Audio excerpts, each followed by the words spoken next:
Good morning, and welcome to the Unitarian Universalist Fellowship of Huntington.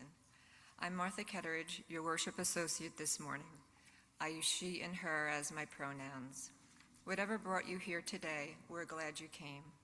And if religious spaces aren't your usual scene, welcome especially. You can be skeptical here, you can have doubts, you can show up not knowing what you believe. Most of us have found our way here because we needed a religion that didn't ask us to leave parts of ourselves at the door. Unitarian Universalists put love at the center. Love over doctrine, over certainty, over any belief. And love at the center makes demands. It asks us to say certain things out loud, that trans people are who they say they are, that immigrants are our neighbors even when the government says otherwise, that every life has worth and nobody is disposable, that justice is what love looks like in public. A note about the season: Reverend Israel, our minister, is away until September, preparing next year's programming, keeping up with his own 2 kids, and getting some genuine rest. In the meantime, the pulpit is shared. Every Sunday this summer, a member or a guest offers the message on something they know deeply and love, because in this tradition, wisdom has never belonged to clergy alone.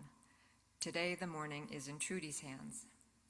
During hymns, do what feels right, sit or stand, sing, hum, stay quiet, step out and come back as you need to, and stay for light refreshments in the social hall after. More than a few people here would be glad to meet you. And a few announcements. While our Reverend Israel is on a well-deserved summer break, he will return to the pulpit for our incoming service, Sunday, September 13th. We are left with his reminder to not come back from the summer months empty-handed. Wherever summer takes you, pocket a stone and scoop a little water and bring both back to ingathering on Sunday, September 13th. And a call for volunteers to teach religious education this coming year. All ages and grades are available to teach. It's a wonderful way to serve the congregation and get to know our children and youth. You can email Sandra Jens with your interest or any questions you may have. And Sophia Foskamp is in need of some supplies for their curriculum this year. Some items include felt, old t-shirts, or other soft materials, wool in fun colors, jingle bells, and poster board. Things to have fun with. There will be a collection box in the social hall for the next 2 weeks if you would like to donate any items that you may have. And the World Cup final watch party today has been canceled due to low attendance, in case anybody was still looking to attend. And congratulations to Jerry and Ken Farrell on their 50th wedding anniversary today.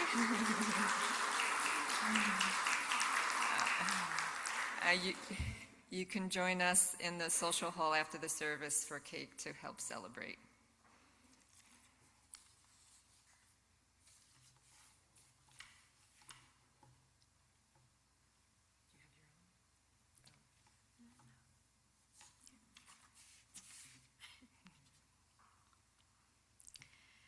We now light the flaming chalice, the symbol of our Unitarian Universalist faith. Today's words come from queer feminist philosopher Judith Butler. Love is not a state of feeling, a disposition, but an exchange, uneven, fraught with history, with ghosts, with longings that are more or less legible to those who try to see one another with their own faulty vision.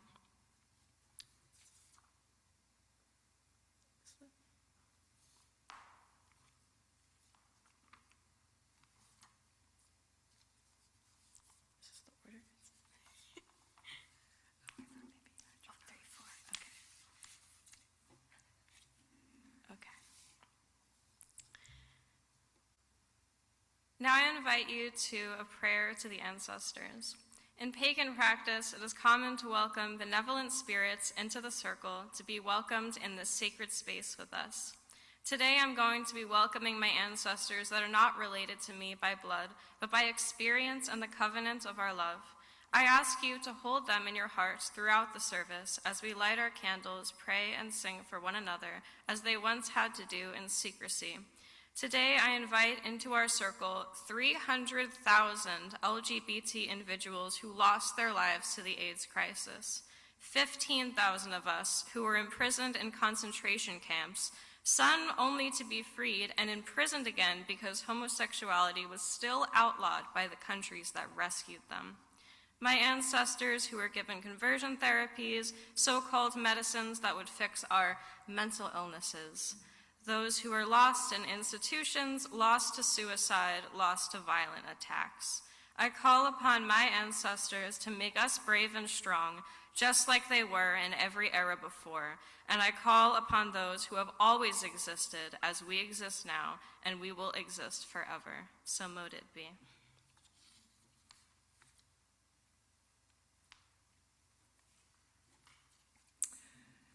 And now we come to our moments of the heart. We all carry something in our hearts with us today. We carry joys that lift our community up in celebration and sorrows that call our loved ones close so we may heal together. Whether you share what you carry by writing it down or by silently lighting a candle, know that your thoughts are important and always welcome. Cards are available along the side of the room. If you would like your card read aloud, please bring it up to the front while Isabella plays.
The Klatskys are so proud of CJ, who will be making her debut in the ensemble of Matilda at the John Engerman Theater in Northport this Friday. Break a leg, CJ. Fight the erasure of our black and brown beloveds from history. Joanne and Alex are moving to Massachusetts. Join us for service and lunch after next week.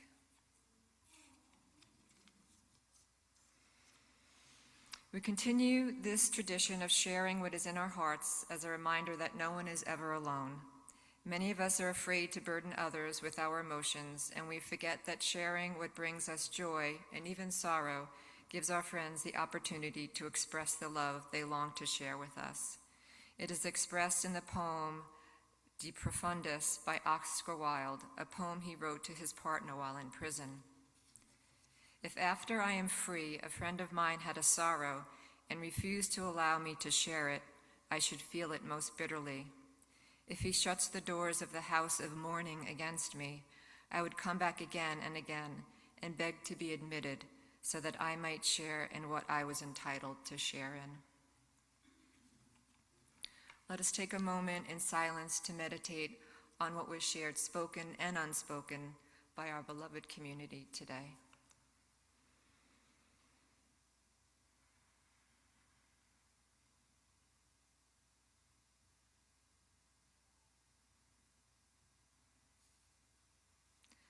And please join us in singing hymn number 123, Spirit of Life. The words would be on the screen.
I'm sure there are many people here today who believe that they are straight. That might sound strange to you, but I promise I am not heterophobic. In fact, I have a straight friend. But the real truth of the matter is that people who label themselves as straight, even those who pride themselves as all-star allies, don't know too much about where their own term comes from. You might even know more about where lesbian, gay, bisexual, and transgender terms come from than the word we use for heterosexuals. Straightness was first officially documented in 1941 in a book by American psychiatrist G.W. Henry called Sex Variance.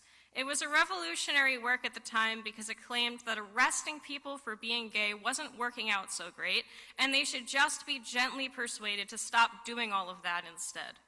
The term straight was coined for heterosexual behavior because the act of going straight meant that somebody wasn't acting antisocially anymore. Antisocial obviously meaning in the eyes of G.W. Henry and society in 1941. Now we know how harmful all of that was today, but the point is, why straight? Why that word in particular? It all comes back to a single line in the Bible, a result of centuries of cultural Christianity in the West. Matthew 7:13-14. Enter ye at the strait gate, for wide is the gate, and broad is the way that leadeth to destruction, and many there be which go in thereat. Because strait is the gate, and narrow is the way, which leadeth unto life, and few there be that find it. To go straight meant to return to the straight and narrow, and whatever that meant was whatever those in charge of the law decided it should mean. After all, these things are up to interpretation, and there is no Bible verse that gives out a list of instructions on how to be perfectly straight. It was just that in 1941, it happened to me in following the rules of righteous gender and sexuality. They had laws about it, called public decency laws, and they included following norms like traditional gender roles, marriages, and families. So let's play a game. We're going to travel back through history and see who makes the cut. Because remember, the straight and narrow is supposedly difficult to walk on. On June 26, 2015, 11 years ago, same-sex marriage was finally legalized in the United States. That was 4 years after bisexual icon Lady Gaga said in response to a CNN interviewer calling her out for rumors of being trans, "Maybe I am, would that be so terrible?" In between those years, in 2013, the DSM updated the terminology used to describe trans people. It was changed to gender dysphoria, and up until that year, again, 2013, it had been labeled gender identity disorder, a classified mental disorder. Now you may be thinking, yes, it is terrible that these things only changed in such recent history, but that doesn't affect a heterosexual's ability to be straight. It doesn't affect a cisgender person's ability to walk the straight and narrow of gender roles either, at least in modern times, does it? Last year, in 2025, 2 cis women were kicked out of a Boston hotel because they refused to prove that they were not transgender. You can imagine what supposedly proving it means, just like you can imagine what proving it means for children on sports teams. Again, 14 years before then, Lady Gaga said in response to being called transgender, "Maybe I am, would it be so terrible?" In 2019, a woman named Erin Thompson published a story to Vice magazine that it took her 2 years to get her tubes tied. To qualify, she needed to get cleared by a psychologist and write a 2-page paper defending her choices. In 2014, the Chicago Tribune reported on Lori Witt's story on getting her tubes tied. She was told she was too young and might change her mind about having children. These women, like many others, were told that they would have an easier time if they just got their husband's permission. The straight and narrow is whatever lawmakers at the time decide it should mean. It can mean no abortions, no birth control, no medical procedures for women without their husband's name written on a record, which of course means that the woman is not only expected to see if she changes her mind about following the straight and narrow path to having children, but also to have a husband in the first place. And if she veers off from that path, well, perhaps these heterosexual women were not straight and narrow enough for 2019. Can a child-free couple be straight enough? What about a couple who doesn't want to be legally married? What about an open relationship? At what point does straight become something else? If you take nothing away from this sermon, please take this one question and remember it. Who gets to decide? In 1990, Judith Butler published the famous feminist text Gender Trouble, making them one of the first philosophers of queer theory to get international recognition. Butler, who identifies as a non-binary lesbian, coined the idea of gender as a performance. They state that the effect of gender is produced through the stylization of the body and hence must be understood as the mundane way in which bodily gestures, movements, and styles of various kinds constitute the illusion of abiding gendered self. They also point out an analysis of the same concept I questioned before, the fact that those in charge of lawmaking get to define what counts as appropriately gendered behavior. Following the straight and narrow, if you will, Butler continues, a phenomenon that gave rise to my first critical insight into the subtle ruse of power. The prevailing law threatened one with trouble, all to keep one out of trouble. Hence, I concluded that trouble is inevitable, and the task, how best to make it, and what best way to be in it. Think about that. Gender trouble is inevitable. Without a flawless performance, we fall off that straight and narrow path pretty quickly. But during the 90s, gender nonconformance was tipping slowly into acceptance. In 1989, Jim Sinclair, going by the name Toby, was interviewed on a talk show about their genderless, asexual, aromantic pride. They were met with a lot of personal questions and had some funny responses that I recommend checking out on YouTube if you have the time. I also recommend checking out another non-binary legend from 200 years earlier in 1776, back when America was born. Their name was the Public Universal Friend, and oddly enough, they were pretty accepted for the time. But if we want to see real gender trouble, we need to travel to the era that curated the perfect nuclear family. In the 1950s, right here in New York, there was the 3-piece rule. This was cataloged in the fictional work Stone Butch Blues, which was based on the real-life experiences of Leslie Feinberg, a fantastic book if you're looking to learn more about queer history. This law was an informal law used to prove public decency. Depending on what it says on your ID card, you had to be wearing 3 articles of clothing made for that specific gender. Of course, the articles of clothing that were required for this perfect performance were very specific. So if you hope to be straight enough for 1950s New York's Public Decency Committee, take a quick look at what you're wearing today and think about if you'd pass. Here's an example of a straight and narrow 50s family. Probably not. If we want to get really technical, women got the right to wear pants in public in 1923. Very exciting. Men could technically wear kilts if they wanted to before then, but a full-on dress was not okay before the courts ruled that the rules were too vague to really enforce, which only happened in the 70s. But before you think you're safe as a man in slacks and a button-up shirt, listen to this case from 1968.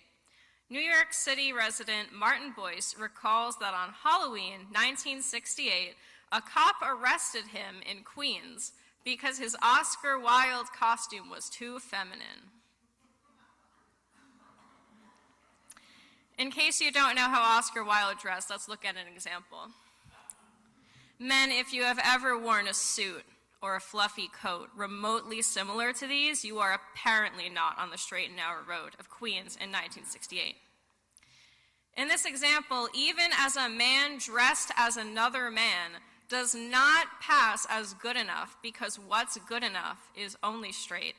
And straight, as we know, really means performing what you are told to perform. Because none of these cases were actually based on who these people loved or how they identified in their own minds, but rather all the ways in which they dared to step off, even temporarily, the straight and narrow path. In 1954, Dale Olson, a fantastic gay rights activist, came out on national television at the age of 22. Fearlessly, he told the interviewer that even though he knew it would ruin his reputation, he hoped to be a little useful to someone besides himself. He was fired from his job the next day. That same year, in 1954, Alan Turing, one of the pioneers of computer science, took his own life after having gone through brutal conversion therapy. These tragedies are important to remember not because they are tragic, but because history repeats itself. We must ask ourselves, how can we be brave enough to be just a little useful to someone besides ourselves today? Now, I want to go back to our previous fashion icon, Oscar Wilde. In 1895, Oscar Wilde had written 7 famous plays that are still read, loved, and performed today. He was arrested that year on April 6th.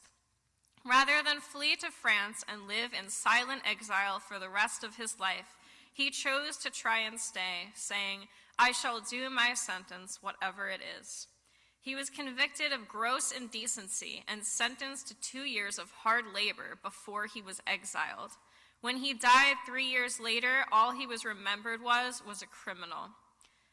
All it took was a handful of rumors and stereotypes about what it meant to fall from the pure straight path. So what does it mean to be straight enough? What does it really look like? And who decides who is queer enough to face the consequences? Who does it benefit when those consequences and that fear of punishment keeps us on this narrow path? There is so much to talk about with all of this rich history, but I want to end with a little pet peeve of mine. In 1978, Gilbert Baker sewed the first edition of the Pride flag with hand-dyed scraps of fabric. In 2017, he added the lavender stripe to stand for diversity. Diversity in race, gender, expression, belief, culture, and all the ways a person can feel different but still accepted. Gilbert Baker died shortly after the creation of this flag, and I rarely ever see it used, but I see plenty of Progress flags. So you might wonder, where did those come from? The Progress Pride flag is based on a flag made for an event in Philadelphia and was put together with a combination of other flags in order to prove a specific quota of inclusivity. As a result, it's a flag that is very much favored by corporate America, and you can find it mass-produced and displayed in every store window during Pride Month when they want you to know how supportive they are selling plastic with rainbow stickers on it. You see the flag with good marketing everywhere. Not that it's a bad flag or one without meaning, but it's the one that's used during the acceptable time. The one that's displayed next to rainbow mugs and plastic jewelry and rainbow sunglasses and rainbow glittery nail polish on sale for $9.99. And I like nail polish, but it's hard to ignore the fact that for 1 month out of the year, I'm allowed onto the straight and narrow road as long as I pay for entry. Gilbert Baker said that art is the ultimate weapon. Lavender was the color the flowers Sappho described as representing queer love. Lavender was the slang term used by Oscar Wilde, which was later weaponized during the Lavender Scare. The Lavender Menace was a term used by lesbians who had been ostracized by others and were reclaiming their identities as humans worthy of respect. Lavender is the color where the invisible becomes visible on the spectrum of light, right before ultraviolet. Lavender is the symbol of diversity and of the silence, the color where everyone is included.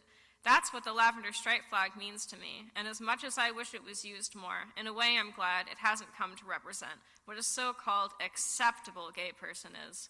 You'll never find lavender planted alongside the straight and narrow.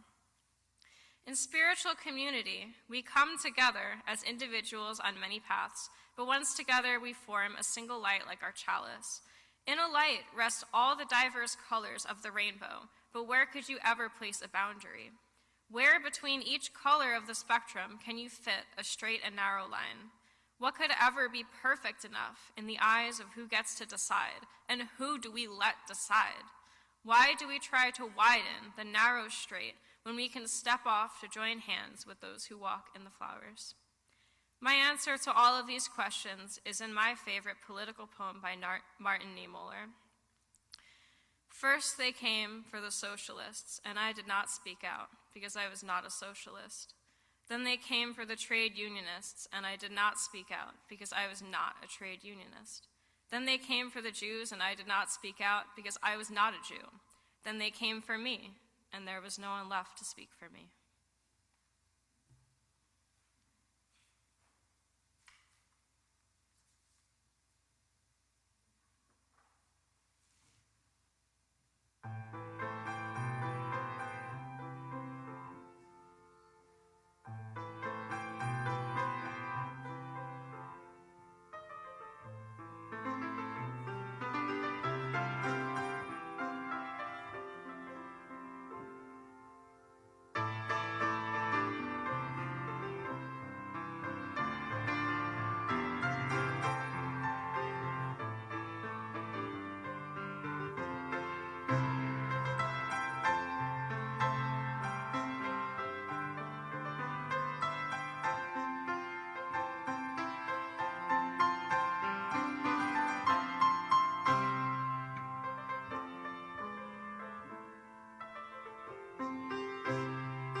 Our split plate this morning supports our offering this morning supports our split plate program, which means undesignated gifts are shared between UUFH and our charity of the month, unless you specify otherwise.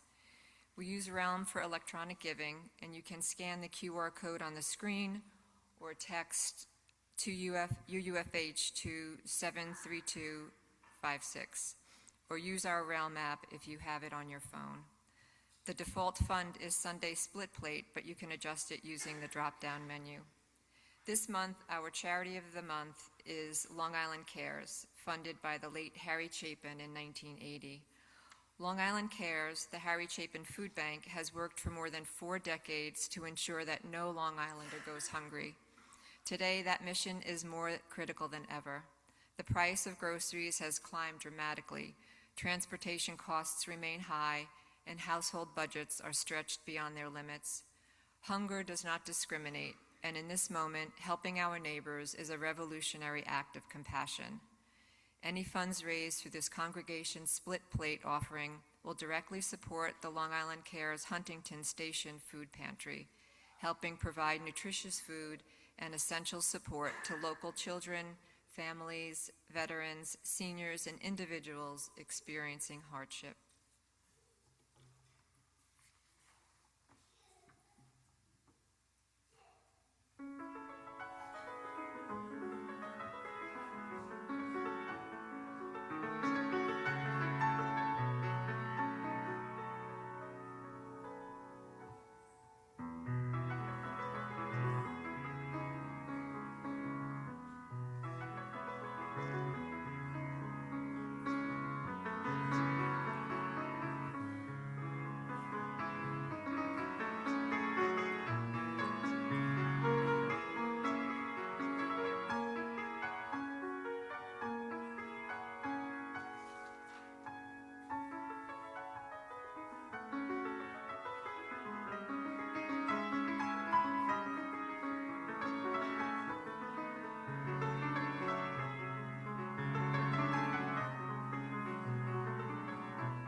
As we extinguish our chalice, I want to leave you with a quote from one of my favorite books, Stone Butch Blues by Leslie Feinberg.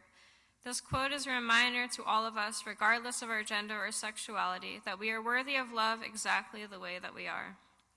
I hurried out to the pond to catch pollywogs in a jar. I leaned on my elbow and looked up close at the little frogs that climbed up on the sun-baked rocks. Caw, caw! A huge black crow circled above me in the air and landed on a rock nearby.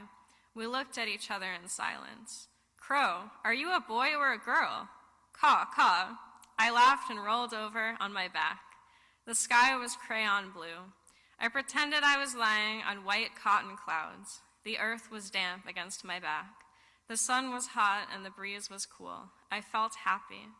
Nature held me close and seemed to find no fault with me. To end our service, I invite everyone to stand and celebrate the memory of a very beloved bisexual rock and roll legend. When things seem pessimistic, it's important that we return to the joyful parts of LGBT history and recognize them for who they were. Please join in singing and dancing as the music plays. You're free to go or stay and enjoy refreshments in the social hall after the song concludes. One thing to mention, Bismillah means in the name of God.